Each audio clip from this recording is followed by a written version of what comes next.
Hi, welcome back to my channel. Thanks for joining me here at Happily in the Middle.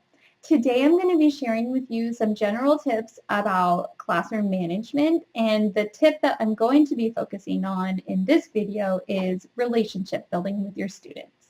Now, I think that when we typically think about classroom management, we're really thinking about things like procedures, how your classroom is run, how you give out consequences, how you hold students accountable to their choices. But I think one of the biggest pieces of having a successfully managed classroom is really building relationships with your students and connecting with them. And it's really not that hard to do. So I'm going to share with you just some of those general things that I do to build those relationships with my students. Now, keep in mind that I do teach sixth grade, and so these may work for your students and they may not, but I think that for a lot of them, you can really do with any grade. And I've taught all the way up to 11th grade, and I spent, I think the longest time in high school was in ninth grade. And a lot of these things just, they work with many students. So let's just get started. The first thing that I want to share with you is that you should definitely greet your students at the door as often as you can. Now, I know that sometimes there's like an issue with PowerPoint, or if you're coming back from lunch and you're just like, going back to your room and the bell rings and maybe you didn't have your PowerPoint up and running, but do try and greet your students at the door as often as you can. Now, I typically will do something different every day. So I'll wave to my students, I'll give them a high five, I'll give them a fist bump, and if it's the winter and there's a lot of sniffly noses, then I'll do something like an elbow bump because I don't want to get their germs and get sick. And so, yeah, just like make a connection with your students at the door. Now, while they're coming in, I try and greet them by name and make eye contact and just say, hi, how are you doing? Or welcome back if it's a Monday. I notice when my students are absent the day before and I say, hey, we missed you. I'm just glad you're really back today. And then I also use this as a time to really notice my students. So I notice haircuts, I notice new hairstyles or new shoes, or just, like if girls are really into style and fashion and they have a cute sweater, I compliment that. I think a few years ago I had a really hard to connect with young lady in my class, and she really acted out a lot in class, was disrespectful, she blurted out, and so I really started focusing and trying to figure out what does she like and what is she into. And I noticed that she was really into her hair and how her hair was styled. So I just began with that. Every day she came in, I would say, hey, I really like your bangs today. They're really cute. And I just started complimenting her, genuinely complimenting her on her outfit or her hair because that's what she was into. For other students, it's, their shoes or a shirt or something. I had a boy who always wore a Wednesday shirt. It had the camel on it and it said hump day. And so I would see him coming up from far away and I would yell, hump day. And he would just get so excited. And that kid was a struggling writer. So by building that connection with him and that excitement about that hump day Wednesday shirt, we were later able to connect with each other, and I was able to talk to him and speak to him and support him in a way I hadn't been in the past because he felt connected to me at that point, and he started trusting me. By the end of the year, his writing brought me to tears. This kid who thought, he said out loud, I'm not a writer. At the end of the year, if you could have just seen the writing that he produced and the parenthetical citations and the analysis and the academic language he had integrated into his paragraph. It was incredible, actually brought me to tears. And it all started with that simple little, choice to say hump day and shout it across the yard so that he could hear me.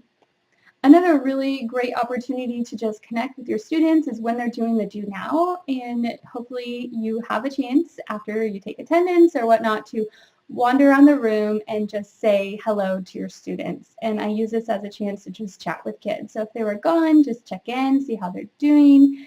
If I have any questions, or a lot of times if a student's grade is dipping, I will use this as a time to, always in a whisper, keep that really private, but just let them know, hey, what can I do to help you? Or just do a little chat. What are you doing this weekend? Just building that connection with them. Now, another thing that I do is that I will sometimes set up little lunch dates with students, and I always do it with more than one student, and that's to protect myself, really.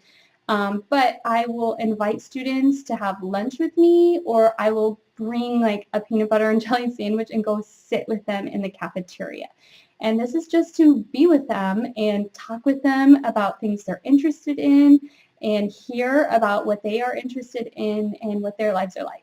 And it feels kind of awkward, but it is a really good thing to do. So I would bring my sandwich in the beginning of the year. I don't really know a lot of kids. I just sit in the cafeteria and it feels really awkward, but I'm just sitting there by myself, and then kids start to notice that I'm in there, and then they'll slowly, one or two and three, they'll come over and they'll say hi, and we'll just enjoy lunch together.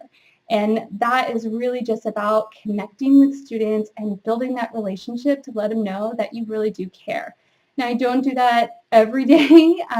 In the beginning, try and do it once a week, and then later it's every other week or maybe once a month.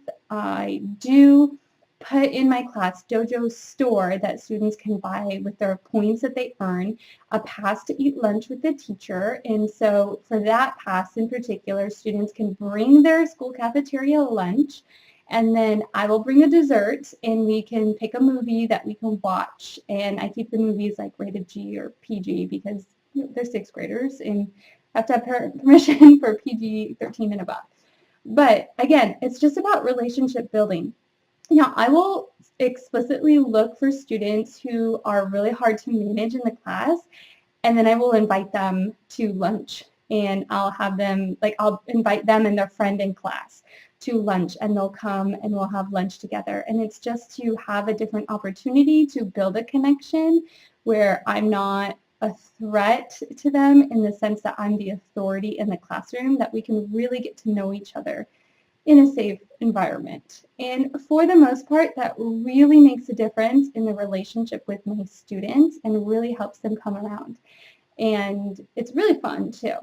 When I was teaching ninth grade, I did every Friday morning, I would do a tea party for the girls. And basically what that meant was I had an electric tea kettle, and we would fill up and heat up water, and I had all kinds of different flavors of teas, and the ninth grade girls would also like bring in and donate different flavors of tea, and they would bring their own mugs, and we would basically just sit and have tea together in the morning, and it was really fun.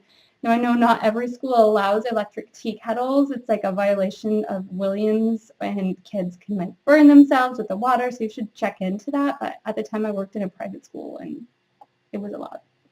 Now, another really great way to connect with students is to sponsor a club on campus. So this year I'm sponsoring the Kindness Club, and it's a really fun club. Basically what we do is we work together to brainstorm ways that we can spread kindness. And we have these cute little kindness cards that I found on the internet, and we will do random acts of kindness and pass the card and hope that people pass that card around.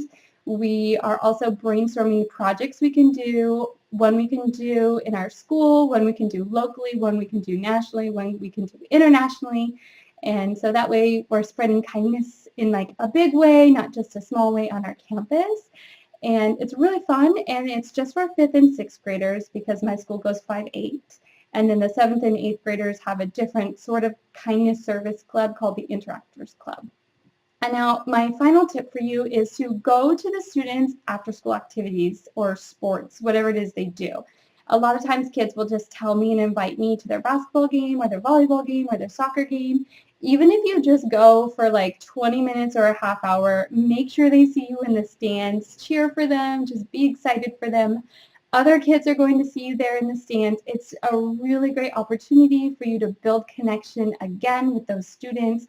Plus, a lot of times you get to meet the coach, or you'll figure out which teacher on campus is the coach, which is also a great tool to use when students are really struggling with their grade in your class, because a lot of coaches have high expectations for students' grades and what they need to be earning in order to play. So if you connect with that coach, it's another way to connect with that student to help them achieve success. So I hope those tips were helpful. I really think that the best way to have a well-ran and well-managed class is to have strong relationships with your students. So whatever that looks like for you and however you want to build connections with your students, do it.